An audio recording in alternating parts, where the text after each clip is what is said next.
David, when you think about, industries, I like to look through the lens of, you've got your shippers and service providers, so manufacturer, retail, wholesale, distribution, and then a whole slew of service providers, including Everstream Analytics. Where do you see companies when you look through those different lenses who are investing, heavily into risk management or potentially hiring people into their departments, or is it all of the above? So I think that you're going to have a different flavor of that depending upon where you are in the supply chain functionally. It's quite different if you're thinking about commodity risk versus, say, final mile delivery. Risk is important in all of that, but the way the data you need, the way the data is being processed, and just for example, the dynamism of it, because if you're in logistics planning, you need very dynamic insights. That's going to be different if you're in the realm of, say, network design. So there are different approaches, different skill sets depending upon the function, and that's also going to vary from industry to industry. You're going to have a different approach in sort of food and beverage CPG than, say, automotive or life sciences. A lot of it's the same, but 80-90% is the same, but that last 10-20% is really important to get right, both on a functional basis and on a sector basis.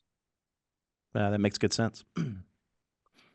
Well, David, as we talked warming up, clearly, the risk barometer, I guess, in the grand scheme of things is high right now, relative to the last 10 years. You live in the field, kind of signal to noise, if when you're talking closely to people, what are the risks you say, these may be getting a lot of news, but you need to keep an eye on these as well? Or are there a few that you really say, I want to make sure if I'm talking to clients, they're really focused on these things?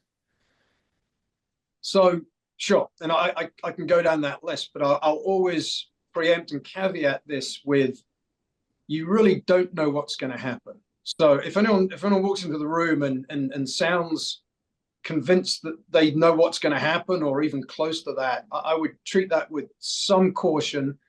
Not to say that we shouldn't analyze this as much as we can, but particularly on the geopolitical stage, things can change very quickly and in a very unexpected way. If you look at, so the last 12, 18 months of geopolitical fault lines, whether it's Ukraine or Gaza, the Red Sea, Syria, it's actually quite hard to find an expert who predicted that. Not that it wasn't a risk, but the time and place and way in which it happened, very few people foresaw that. So I think the other thing I'd say, just in general terms, is it's really useful, I think, to understand the dynamics of risk, because if you can categorize it less so by what people generally call it, but more so by how severe is it likely to be, how likely is it likely to be, and these are things that people often talk about, but I think also how easy is it to predict and how quickly can it change? Because I think that's where people quite often get tripped up, because they've done all of their risk assessment, but if you treat every risk the same in terms of how quickly it might change and your ability to see and sense that change, that generally is the blind spot. So with that as preamble, I'll talk about geopolitics, I'll talk about trade, I'll talk about weather, I'll talk about cybercrime, and in all of those you can see different dynamics in terms of the likelihood, the severity, and the ability for people to actually see how things are changing.